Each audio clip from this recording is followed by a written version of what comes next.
Hi guys, this is Rajat here, and this is my first vlog in response to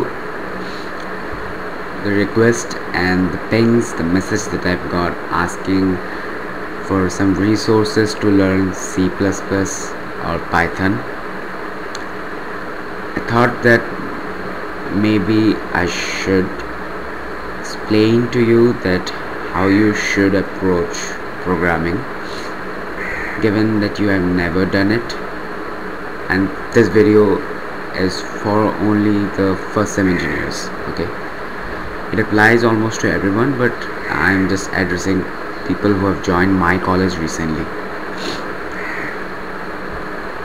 In this video I just hope that I'm able to convey this message, that why you should not consider programming and why you should consider programming, what you should expect and what you should not expect.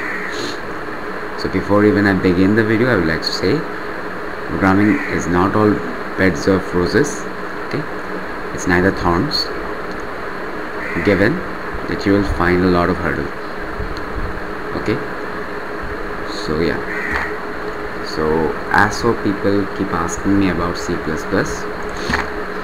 I think people are kind of convinced that they'll come to learn about programming if they learn C++, because obviously C++ is really popular. Even people who don't know about programming still have heard about it in one or the other way.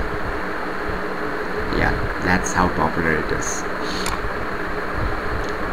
Kind of questionable as to why it is so popular, given that nobody even knows why it is so useful. I mean, apart from the people who use it, the layman people don't, but they'll still have heard about C++. So yeah, as people ask me all the time about some resources, I'm going to show you a few stuff. Like,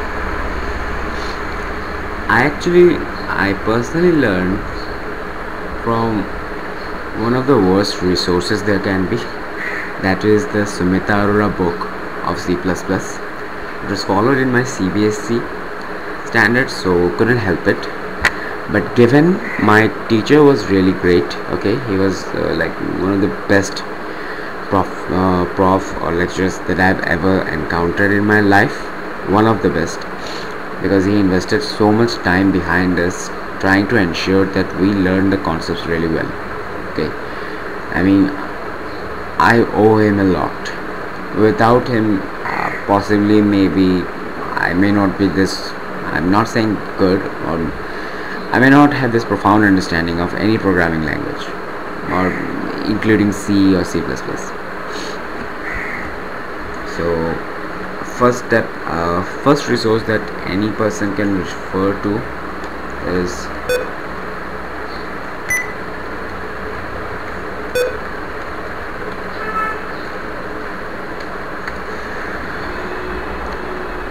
this book. Okay, C++ by Bajan Strostrup. Now the first thing that you have to understand is this man has written this language. Okay, this language is created by Bajan Strostrup. So anything that is written by Bajan Strostrup would be a definitive guide of C++. Okay, the syntactic styles, the ways, the methods of how you write C++. If you want the definitive guide to it, then refer to a book that is written by this person. I mean, even I am guilty at times of not following the proper paradigm of writing C++ codes. One common mistake, well, not exactly mistake, but a common pattern you might find in university students or university codes written by university students. It's wait, let me show you. This is a really long ass C++ code. So one common pattern is doing this.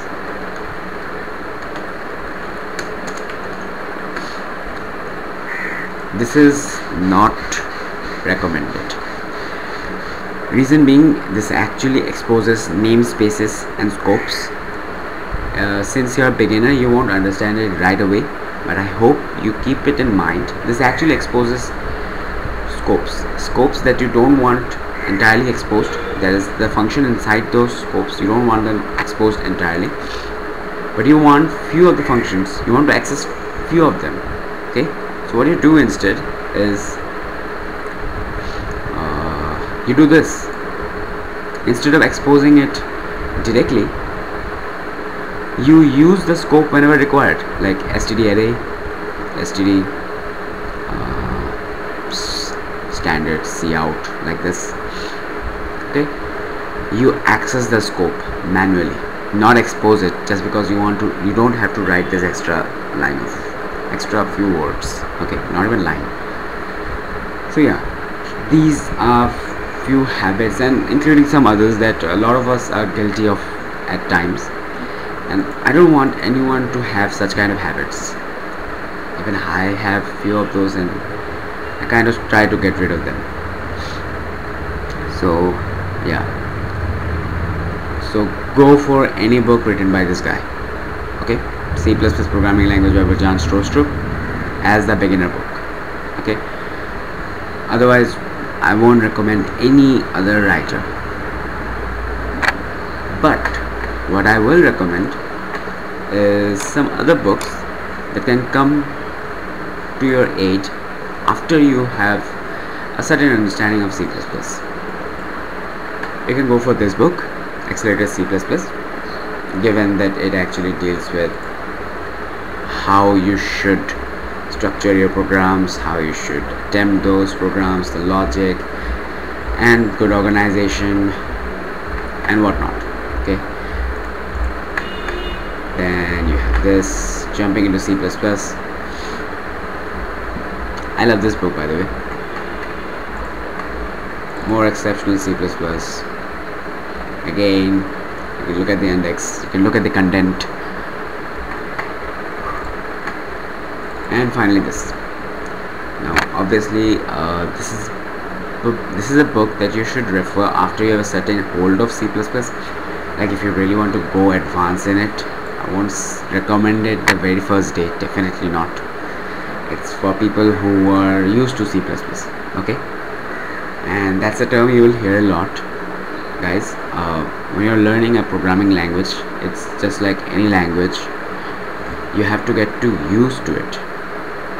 आदत जिसे कहते हैं, आपको आदत लगानी पड़ेगी उसकी. Okay, so you keep using it, and at one time you're pretty comfortable with it. Okay, it will be like, even if you don't use it for like 2 years straight, you haven't used the language for 2 years, but you are so comfortable back then, like even when you're picking it up after 2 years, you'll be comfortable again. No issues in there. You would know where to look, what to look for in order to pick the language up again. Okay, so you have to get comfortable with any language that you pick up today, and that's when you actually have learned the language. You're comfortable with it. Okay,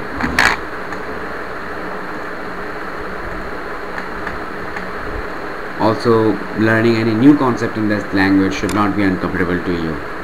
So yeah, that's where the comfort zone starts, where learning anything new about that language or writing in that language as a whole does not puts you in an uncomfortable position. Okay, so those were some books that you could refer to after you have studied the Vajan Strostrup book of C++. Then you have this. I love these books from Tutorials Point. These are not exactly books, they're kind of reference material, but given if you have forgotten some certain syntax, you don't want to search those syntax in these kind of books. Okay, you may find that syntax in the Vajan Strostrup book, but in case you want a shorter hand explanation of those syntaxes, something that you have forgotten and you want just to use it. Okay, you remember how to use it, but you have just forgotten the actual syntax. You can just refer to these books. Okay, keep them handy. Whenever it comes to use, you can use them. Okay,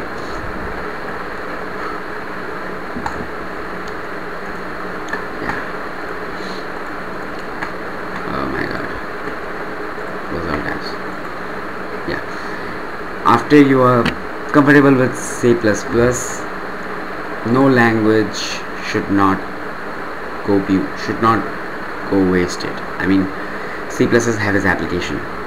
C++ applications is not taught in the very beginning of your engineering. Okay, computer science guys, you will find this application really late in your engineering course. That's kind of a bummer. I hate it. I hate the way the course has been structured. So I hate the fact that C++ is not used to the very end.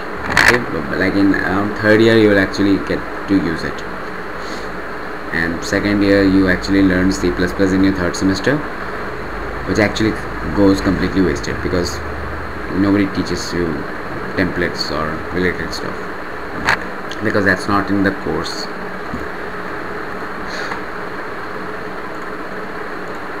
So that was about C++. And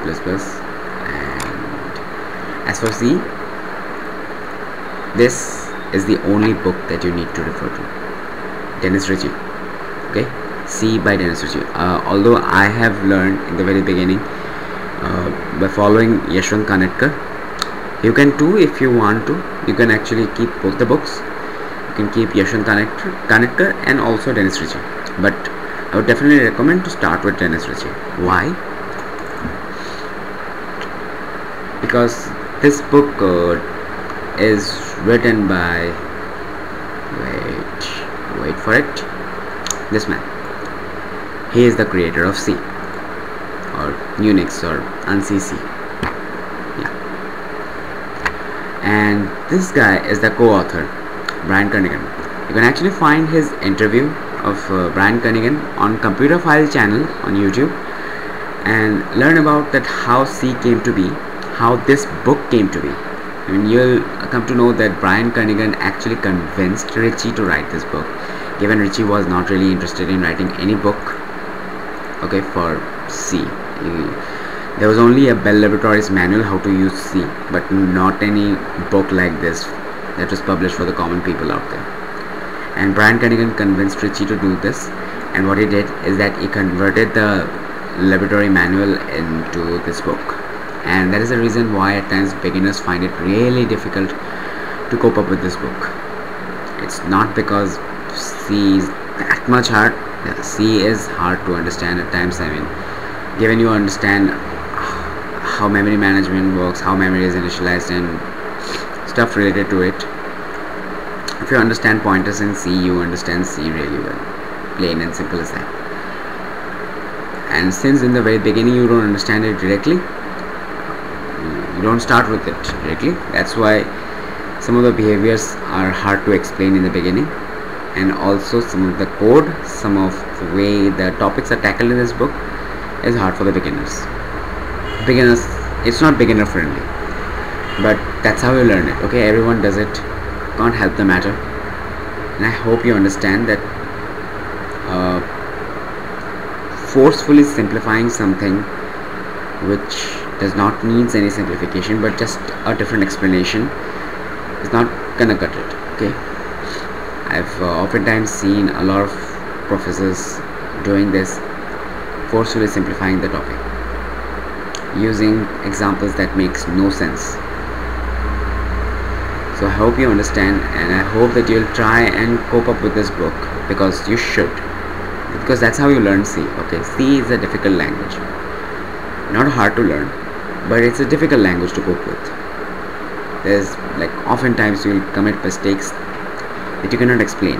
Okay, it's hard to debug. You're more prone to doing mistakes that are hard to debug.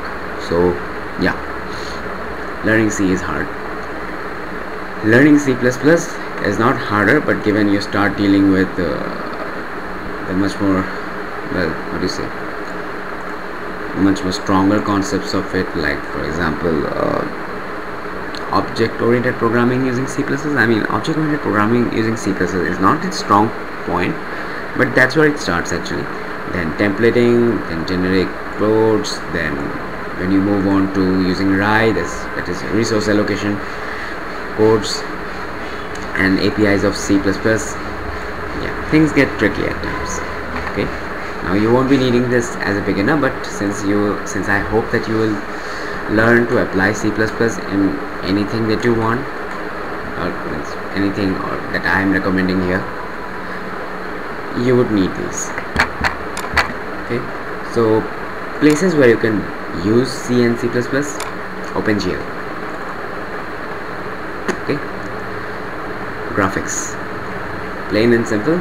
You get to learn how well colors are displayed, how any box or rectangles are drawn on your screen, and then how 3D works on your screen. I mean, have you ever imagined that how video games, which are actually 3D world, you're actually viewing them into a 2D plane, and that are getting rendered on your, I don't know, electronic hardware?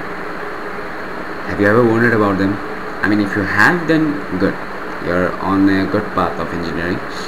You should actually ask these questions, because OpenGL is learning OpenGL is the answer to them, answer to all your questions regarding those things. And since you will need some language to program, C and C++ comes to be your basic and first language of choice. Okay, OpenGL is also can also be programmed using Python too, but C and C++ is a definitive way of doing it. Everybody prefers it because that's how you should do it. Okay, it's not that it's mandatory that you do it, but then again, using Python does not make sense. That's a really slow language to work with. Yeah, I know some people who love Python will be triggered by it, but Python is a slow language, can't help it. Okay, so that was OpenGL. You can also try OpenCV. People go for Python OpenCV, and including me, I too use it, but sometimes if you really need good performance, go for C++. Okay, and also this is a good use case of C++, of using OpenCV. And for OpenCV, it stands for Open Computer Vision. It's just a library that helps and aids in task of image processing.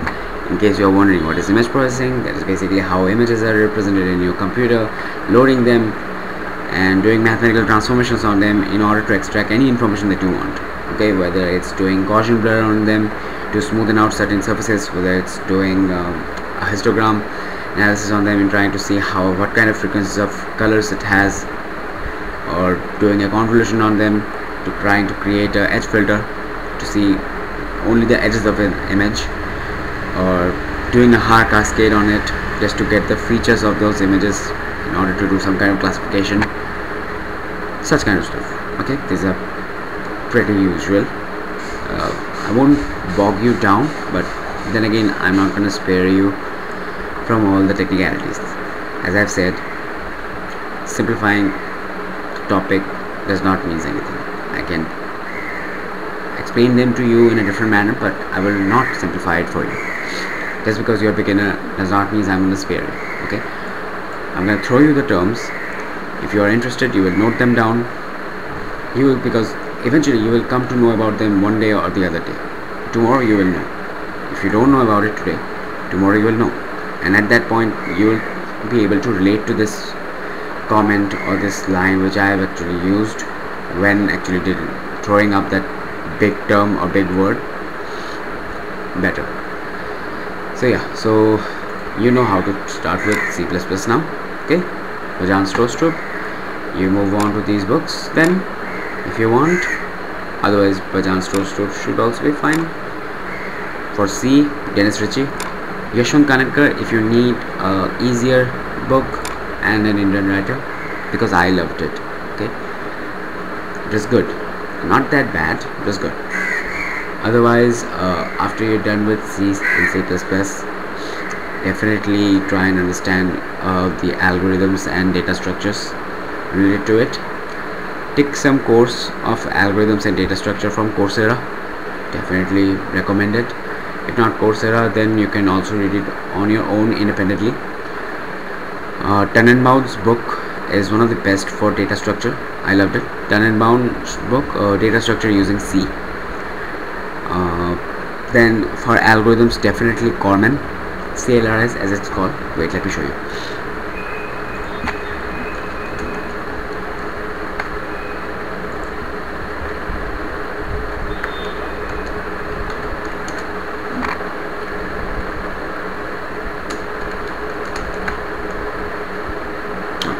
See this book?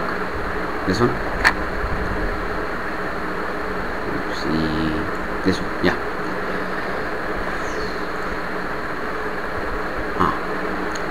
This book, I loved it. It's kind of old and also a bit boring because it's all just theory and theory. Then again, also this one, it's also boring, but you really have to push it through.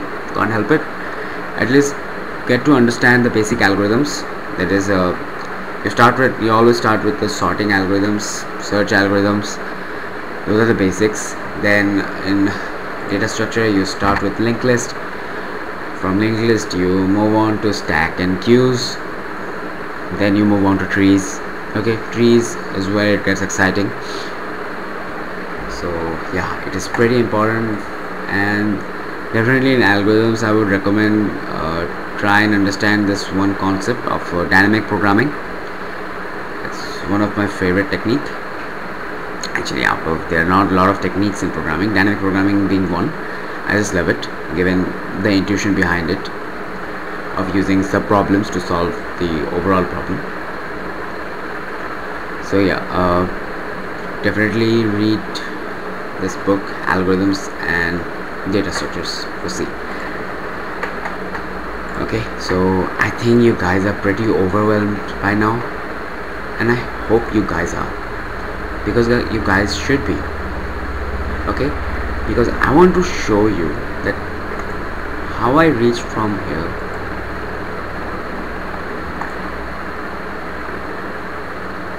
Okay, this is a program to find prime, which is actually wrong. Yeah, this is again another test program. How I started from here.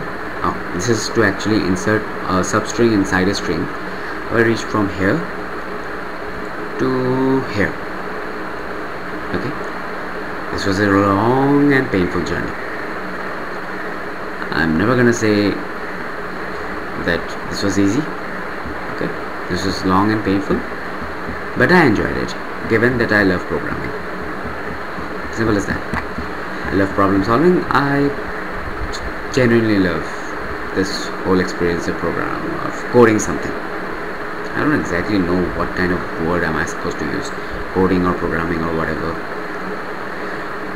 Okay, so you have to understand that you can too reach from here to here, okay, or from here to here. Everyone can do. Every engineer out there can. Okay, they all already have crossed this level. I mean, this is nothing. I mean, this can look like a really long program, but this is just doing is compiling the assembly language of 8085. Okay, and converting into the binary codes. That's all it's doing. So this is actually nothing. All I'm trying to show is that as an engineer, you should be able to write something like this on any average day, and this does not happen in one single day. Okay, you will have to practice. You will have to go through the arduous pain of debugging your codes, and that's what I want to point out right now. Okay, I mean,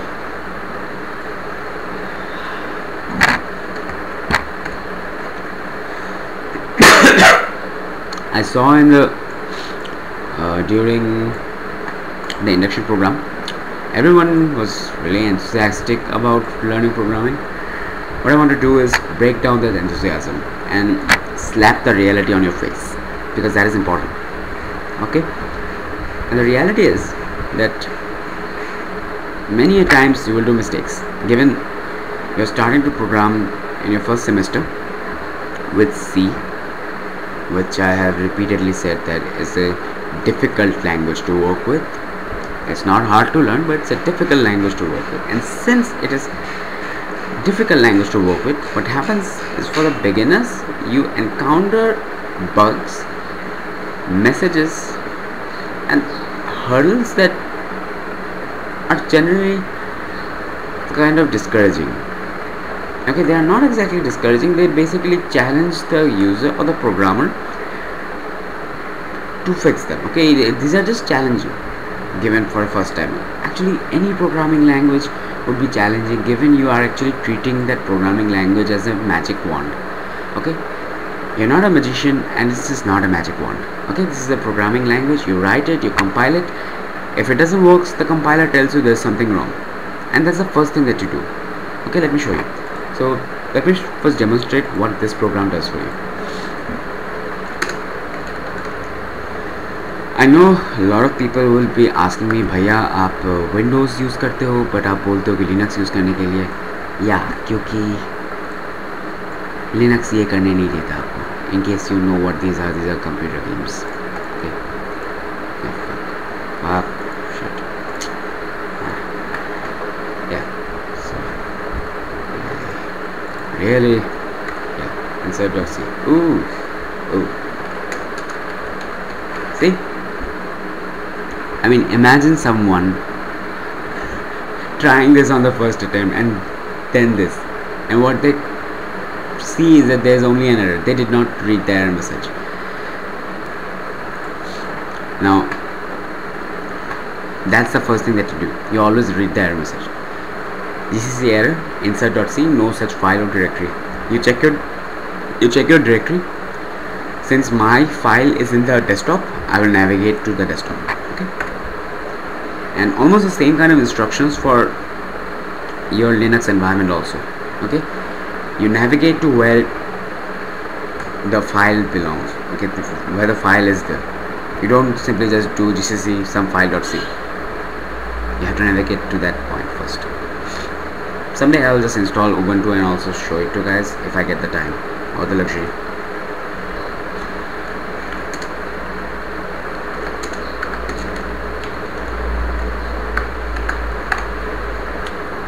Compiled. Yay, it compiled.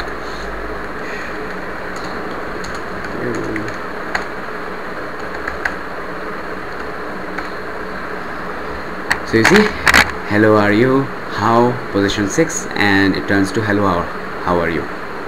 Very standard, fine enough. Okay, now given if you are going to program it the first time, okay, what are the kind of mistakes that you can commit? Given that I have experience, I know what are the kind of mistakes that you may commit. Your very first mistake of any programming language, not any, given you if you are not working with Python. Python doesn't have this. Python have a different kind of errors. Python have much worse kind of errors which are hard to debug in longer codes. Okay, so this kind of errors. Now let me show you what will happen. The first day when you write something like this, you miss this semicolon, you compile it. Okay, you compile it.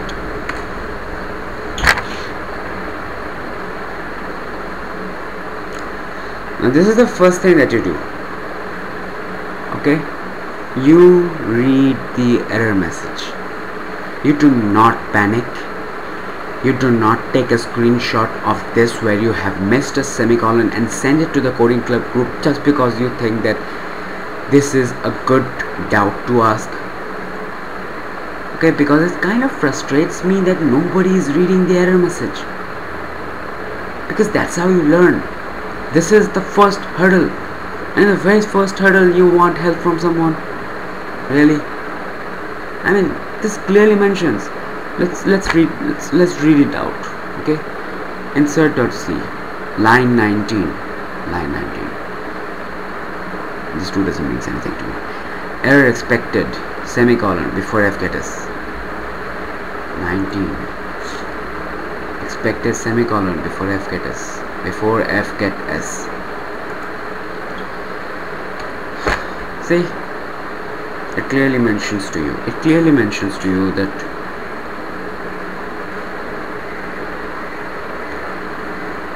what was the error.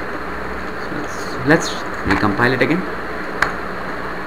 It works. Now I'm going to show you something even worse. Okay, I'm going to directly take you to something even worse. So this program was working a minute before, right? This part. Okay, it was working. Let's make it not working.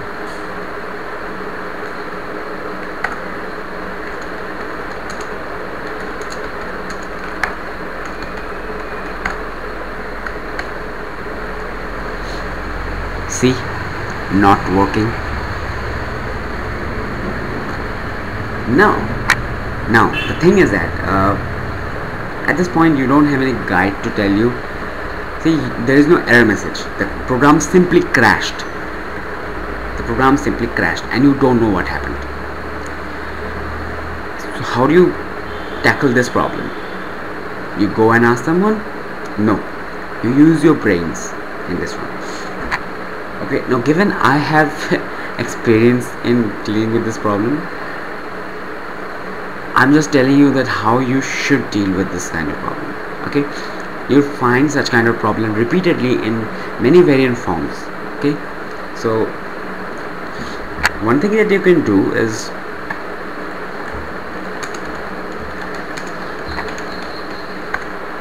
do this. Okay, you are not the only one who's C program crash, and you are not the only one who's learning C for the first time. So remember this, there are thousands of people who have learned C before you. There are thousands of people who had this kind of doubt before you, and hence all of them has posted queries, questions in different forums and different websites, and they have been answered, rinsed and repeatedly.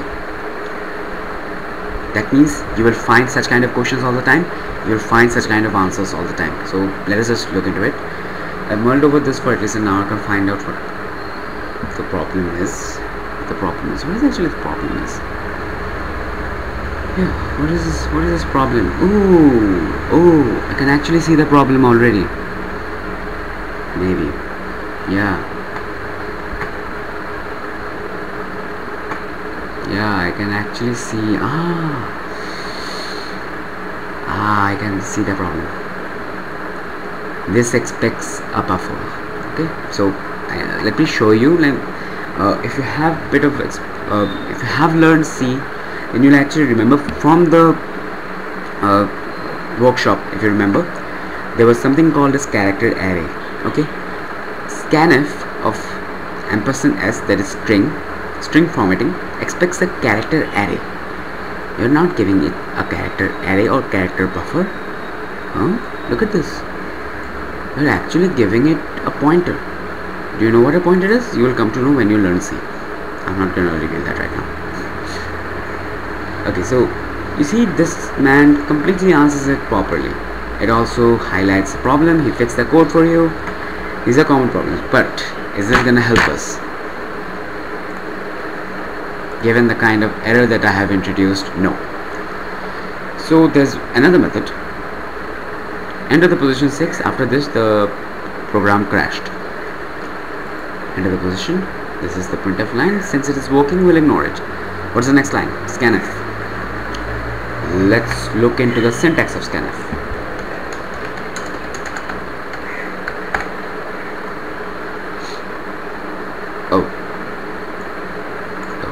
Okay, there's an ampersand here. Do you know what this ampersand is? No, I'm not gonna tell you. That's something you have to read. Okay, you will read that why this ampersand. Yeah, again pointers, you see. So don't run from pointers, even if your teacher or even if your syllabus is saying that do not learn pointers. If you are into C, if you're learning C, you learn pointers. There is no way you avoid pointers. Okay, I mean, even data types are a joke in C. Data types, if you remember from the workshop, data types are a joke in C. There is no actual proper data type here. You can just convert anything into anything. Why? Because pointers, again, void pointers. Anyway, so we have figured out that there was a problem with the scanf. How? We just simply done two things. Okay, we spotted out where our program crashed. Our program crashed here, and we spotted out it was around scanf. So we googled the syntax of it. We found this that we have actually mistaken this, and this one clearly mentioned that I should put an person before any variable. So we put it and it's fixed. So I've shown you two errors. I've shown you how you tackle it, and I expect you to use your brains when tackling with it. Okay, programming, as I've mentioned in the very beginning of the video, programming is not beds of roses. Okay, it's not thorns all the way to. You will enjoy it. Okay, given that you are ready to face this kind of bugs. I mean, just imagine while writing this, how many bugs did I had to encounter. I mean, logical errors, syntactical errors like this which simply doesn't tells you anything. Okay, they just happen, and what you have to do is just print your variables at every step, or use GDB or Valgrind to track the memory or track the variables at each point to figure out what went wrong. Okay, GDB, Valgrind, you will come to know about it if you actually write some hardcore codes, hardcore memory management codes. GDB is common. Yeah, GDB you can use for tracking variables. It's pretty common. Valgrind is not common. Valgrind is used at least I used to check it for memory leaks. People also use the same for checking memory leaks in C++ and C codes. So yeah, in case now you're again wondering that bhaiya मैं तो beginner हूँ, ये सब क्या बोल रहे हो, I'm not going to spare you. Valgrind, Valgrind, GDB, these are terms that you should come to know about. No one will teach you in class. Remember that. Okay, do not expect everything to be taught in class, and do not expect anything to be taught in class, believe me. Okay, because teachers are constructed by the syllabus, constructed by time, constructed by a lot of things.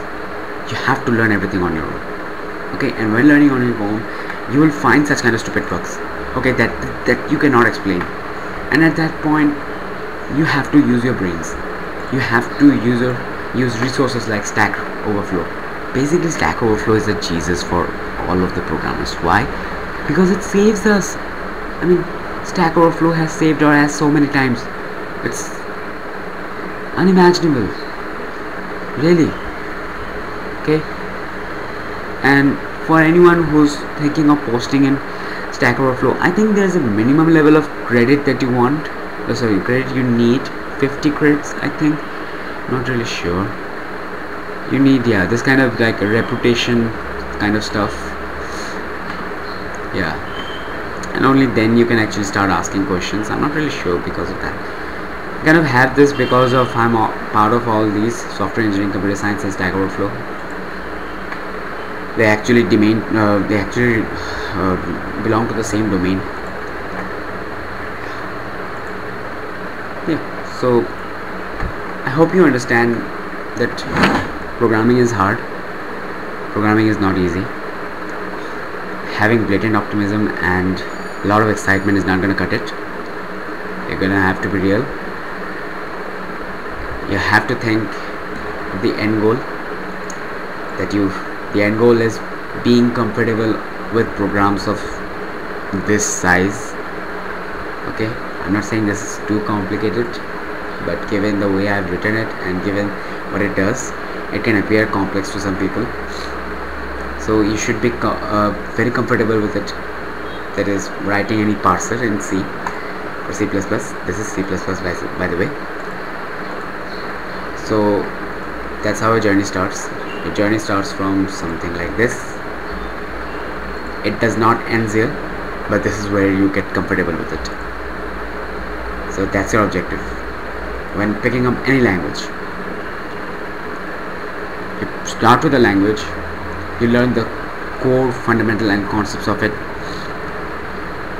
Given C and C++, you also learn about how memory is allocated, how memory is destroyed, what practices should you always perform when writing C and C++ code. You should check for memory leaks. You should always delete memory that you have allocated if you're not using it anymore. Okay, you should manage your pointers properly. Don't leave them dangling or with null. Sorry, you should leave them with null if you're not using it anymore. Good practices. Okay, bugs will be avoided if you follow good practices.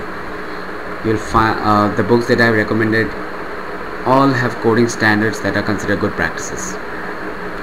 Okay, yeah, so nothing much else. I think I've covered how you can learn C++ and C. Yeah, regarding as to some videos, let me show you some channels. These are channels that I love. Yeah, this is my recommendation list if anyone is thinking.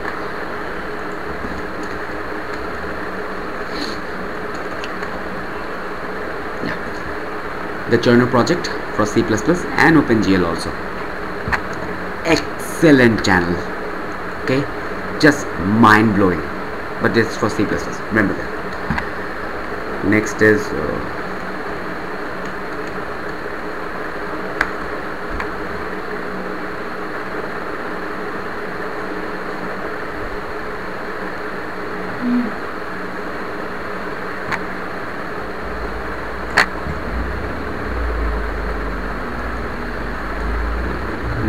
Biscuit. Yeah, once you're comfortable with C and C++, you go with this one. Okay, this guy writes parsers, this guy writes compilers, this guy writes video games, game engines, whatever he pleases to do. Okay, let's just look at in the parallelism C++, writing video game passwords, recommended text programming, cross by Biscuit, created playlist. There's so many things. Okay, this guy does a lot, but in order to understand what he does, what the hell is this? Okay, yeah, it's location.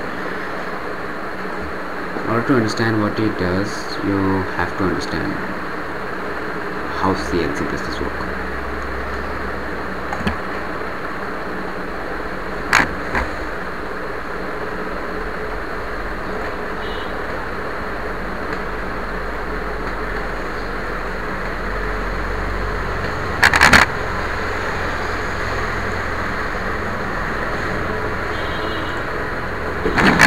So that will be all.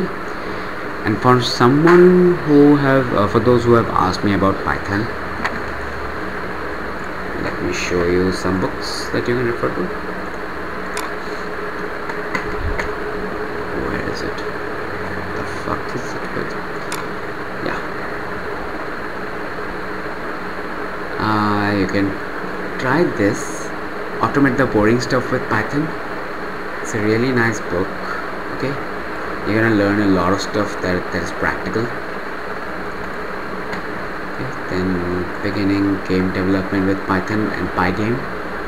Again, very good introduction. Plus, you will learn about Pygame and bit of know how to do program a game. Yeah, hacking ciphers. This guy is a really great writer of Python. Follow him if you want. Inventing your own Python games. This one too. There's another one. Learn Python the hard way. This book is rad. I love this book. Given it handles the way it handles Python. I mean, don't go with the name. Learn Python the hard way. It's just to I don't know why it's named like that. It's possibly written in the book itself, in the glossary or in the very beginning of the acknowledgement. But yeah, you can follow this book. Then as for Python, there's another channel that you can wait. There's another channel you can go for.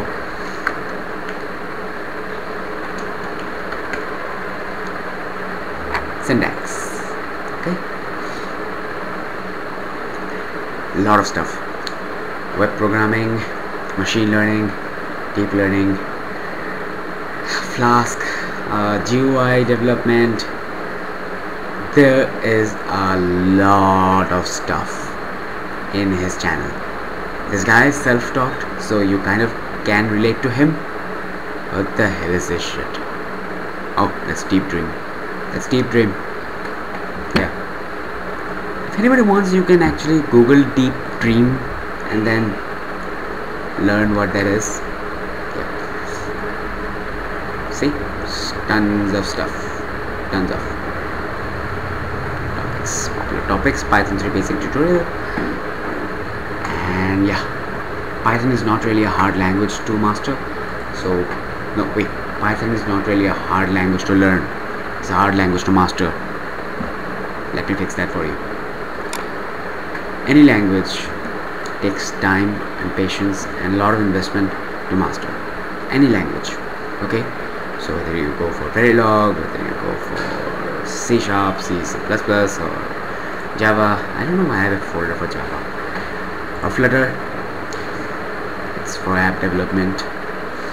Okay, or if you are writing shell script, what is this? Okay, there's tons to learn. Okay, I hope looking at this entire folder you kind of get the idea. There's tons of stuff to learn. Okay, this folder itself has stuff in it. I'm just showing it to you so that you understand there's a lot to learn, and C++ is not the end of the world, but I'll definitely advise you to start with it, given they're very core and fundamental for all kind of engineering streams. Not sure about civil, because given when I was in my research intern, I've not seen civil engineers work with C and C++. They were from the water quality lab, which I think is part of civil engineering. The water quality lab was using Python, yeah, and MATLAB. So definitely recommending all the electrical, mechanical engineers to know about Python and MATLAB. But you should also know about C, because I don't know why people are obsessed with C. I mean, yeah, I also helped one of my friend in mechanical to write Gauss Seidel optimization code to actually figure out how temperature is distributed in a cross-sectional area of any metallic beam. Yeah, that was one. Next, for civil, I'm not really sure how you guys apply, but it will be mostly for simulation purposes. Electrical, I don't know a lot of optimization process. They prefer doing it in C, or sometimes also in MATLAB, given MATLAB has all the given tools. That's why I'm saying learn and know about MATLAB. And anything else? No, I don't think I have anything else to share other than these things about how you begin as a programmer, how you proceed, how you push. Okay, so the 3 thumb rules. You code, okay, you code, if you find an error, you read it. If it's very expressive about you missing something, you fix it. If it's not really expressive, you Google about it. Okay, and Googling is an art in itself. You will master it once you start doing it really well. You start doing it a lot. So yeah, and then you simply push forward. You write code, you encounter bugs, you fix them, and you push forward. That's how you do it. In Olympics, you get hurdles and you jump over them, right? Similar analogy, these are your hurdles and you jump over them. Otherwise you will be writing codes that has no errors and it will just running on open field. That's not how it works. Okay, so bye. and I hope this helped all the first year guys to understand what programming is about. That will be wrong. What C and C++ programming is about, what they should expect, what they should not expect, how they should learn, what resources they can refer to, channels, videos, even when programming, how they should, what their mindset should be. Yeah, that will be all. So let me turn